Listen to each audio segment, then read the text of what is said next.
സുഖേട്ടനെ കാണുന്നതും സുഖേട്ടൻ വന്ന് ചേച്ചിയോട് നമ്മളോട് ഇഷ്ടാന്ന് പറയണമല്ലോ. അല്ല, തീർച്ചയായിട്ടും. അപ്പോൾ ഞാൻ ഈ ഡബ്ബിംഗ് ഒക്കെ ചെയ്യുന്ന ഒരാളാണ്. അതൊക്കെ ചെയ്ത് അപ്പോൾ അങ്ങനെ ഞാൻ ഒരിക്കലും ഒരു കർപ്പ സ്റ്റുഡിയോയിൽ ഡബ്ബിങ്ങിന് പോയി. അപ്പോൾ അത് ഈ അവളുടെ അവളല്ല, വേറെ ഏതോ ഒരു പടം ചെയ്യാനായിട്ട് സുഖേട്ടൻ അവിടെ വന്നിട്ടുണ്ട്. അപ്പോൾ എനിക്ക് സുഖേട്ടനെ അറിയാവുന്ന അദ്ദേഹത്തിൻ്റെ പെങ്ങള് കോട്ടൺ ഹില്ലിലും വിമൻസ് കോളേജിലും എൻ്റെ കൂടെ പഠിച്ച സതി.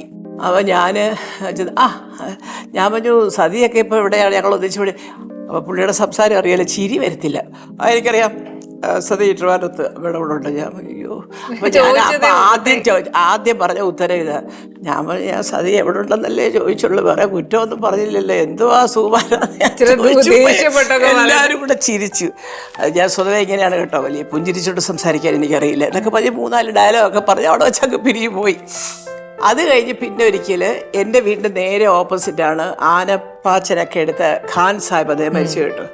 ഖാൻ സാഹിബ് എന്ന് വലിയ പ്രൊഡ്യൂസർ ഉണ്ടായിരുന്നു, എല്ലാവർക്കും അറിയാം. ചന്ദ്രകുമാർ, എനിക്കൊന്നും ഷാജിക്കും അറിയാം. അദ്ദേഹത്തിൻ്റെ വീട്ടിൽ ഇവരൊക്കെ കൂടെ വന്നപ്പോൾ നേരെ ഓപ്പോസിറ്റാണ് ഞാൻ താമസിക്കുന്നത്. അപ്പോൾ പപ്പൂട്ടൻ പറഞ്ഞു, അപ്പോൾ ഖാൻ സാഹിബ് പറഞ്ഞെടുത്ത് മല്ലികയാണ് ആ വീട്ടിൽ. ഇവരെല്ലാം കൂടി ഇവിടെ വന്ന് കയറി ഭയങ്കര വർത്തമാനം മോളെ അങ്ങനെയാണെങ്കിൽ ഞാൻ അല്ല, ഇദ്ദേഹത്തിനെ കൊണ്ടുവന്ന് ഇദ്ദേഹത്തിന് സംസാരിക്കുന്നത് ഇഷ്ടമല്ല കേട്ടോ പപ്പൂട്ട, നിങ്ങൾ കിടന്ന് കുണുകുണുകൊണ്ടൊക്കെ എന്ന് ഞാൻ അപ്പോഴും ഒരു തമാശ രൂപേണ പറഞ്ഞതാണ്. അങ്ങനെ കണ്ട് പരിചയപ്പെട്ട് നിഴലേ നീ സാക്ഷി എന്ന് പറഞ്ഞൊരു പടത്തിൽ ഞങ്ങൾ ഹൈദരാബാദിൽ പോയി കഴിഞ്ഞപ്പോൾ ഇതുപോലെ പപ്പുവട്ടും സുഖേട്ടനും കൂടെ ഒരു റൂമിലാണ്. പപ്പട്ട പറഞ്ഞു, നിനക്കറിയോ അവൾ നന്നായിട്ട് പാടും. ഓഹോ, ഞാൻ കേട്ടിട്ടില്ലല്ലോ പാട്ടൊക്കെ. ഞാൻ പറഞ്ഞു, ചേട്ടൻ കേട്ടിട്ടില്ല, പെങ്ങൾ കേട്ടിട്ടുണ്ടെന്ന് പറഞ്ഞു എന്നൊക്കെ പറഞ്ഞ് സംസാരിച്ച് അന്ന് രാത്രിയായപ്പോൾ എനിക്ക് തോന്നുന്നത് ഇവരെല്ലാം കൂടെ എവിടെയോ കൂടി 2 അടിച്ച് തോന്നുന്നത് എനിക്കറിയത്തില്ല. വന്നിട്ട് എടി കുഞ്ഞെ പപ്പോട്ടൻ്റെ അടുത്ത് വന്ന് നീ ഒരു പാട്ട് പാട് എന്നൊക്കെ പറഞ്ഞു. അവൻ എന്തോ പേട്ടാ, 7:30 മണിയെ, എനിക്ക് 8 മണിയാകുമ്പോൾ ഭക്ഷണം കഴിച്ച് നാളെ വർക്കുകൊണ്ട് കിടന്നുറങ്ങണം. ഓ പിന്നെ പാട്ട് പാടാൻ 1:30 മണി കച്ചേരി നടത്താനല്ല പറഞ്ഞത്, ഒരു പാട്ട് പാടാനാണ് പറഞ്ഞതെന്നൊക്കെ പറഞ്ഞ് അവിടെ ഇരുന്ന് അന്ന് ഞാൻ ചോട്ടി സി ബാത്തിലെ ചുമ്മാതെ ഒരു ഹിന്ദി പാട്ടിൻ്റെ വരിയൊക്കെ പാടി കഴിഞ്ഞപ്പോൾ അന്നാണ് ഈ ടോൺ മാറ്റി മയം സമയം. കൊള്ളാമല്ലോ, നിങ്ങൾ നന്നായിട്ട് പാടുന്നുണ്ട് കേട്ടോ എന്തോ എന്ന് ചോദിച്ചു ഞാനപ്പോഴ്. അങ്ങനെ തുടങ്ങി ഞാൻ ചോദിച്ചു. അപ്പം അങ്ങനെ തുടങ്ങിയിട്ട് പിന്നെ അത് കഴിഞ്ഞ് അവിടെ ഞങ്ങൾ ഏതാണ്ട് ഒരു 9 ദിവസത്തോളം ഷൂട്ടിംഗ് ഉണ്ടായിരുന്നു. ഈ 9 ദിവസവും ഞങ്ങൾ ഒന്നിച്ച് ലൊക്കേഷനിൽ പോവും, തിരിച്ചു വരും, അങ്ങനെ ഇങ്ങനെ. അപ്പം ഞാൻ അങ്ങോട്ട് പോയത് ട്രെയിനിലാണ്.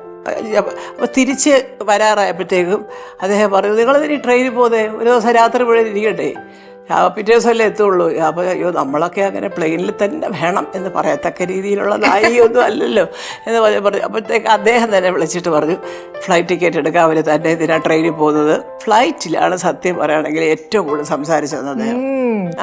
ഫോൺ വിളി ഒരു പതിവായി, ഡെയിലി ഫോൺ വിളിച്ച് ഒരു ദിവസം സന്ധ്യ സമയത്ത് ഇതേപോലെ കുതിരോട്ടം പപ്പോട്ടും സുവർണും കൂടെ എൻ്റെ വീട്ടിൽ വന്നു. ഇന്ന് വന്നിരിക്കുന്നത് നിന്നോടൊരു സീരിയസ് കാര്യം പറയാനാണ് പപ്പോട്ട. ഞാൻ എന്താ സീരിയസ് കാര്യം?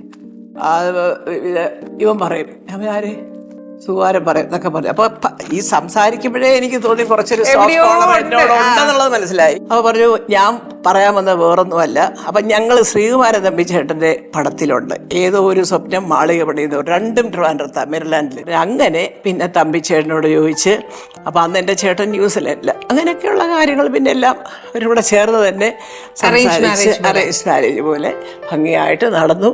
അന്ന് എൻ്റെ കൈപിടിച്ച് ഇറങ്ങിയ സുഖേട്ടൻ മരണം വരെ പിന്നെ ഞാനൊരു എല്ലാ സുഖങ്ങളും വിഷമമേ അറിഞ്ഞിട്ടില്ല. സത്യം പറഞ്ഞാൽ എനിക്കറിയില്ല, മരിക്കുന്ന സമയത്ത് പോലും പൈസയ്ക്ക് പൈസ, വീടിന് വീട്, സ്ഥലങ്ങൾക്ക് സ്ഥലങ്ങൾ, ഇതെല്ലാം വാങ്ങിച്ചിട്ട് അദ്ദേഹം എല്ലാം കരുതി.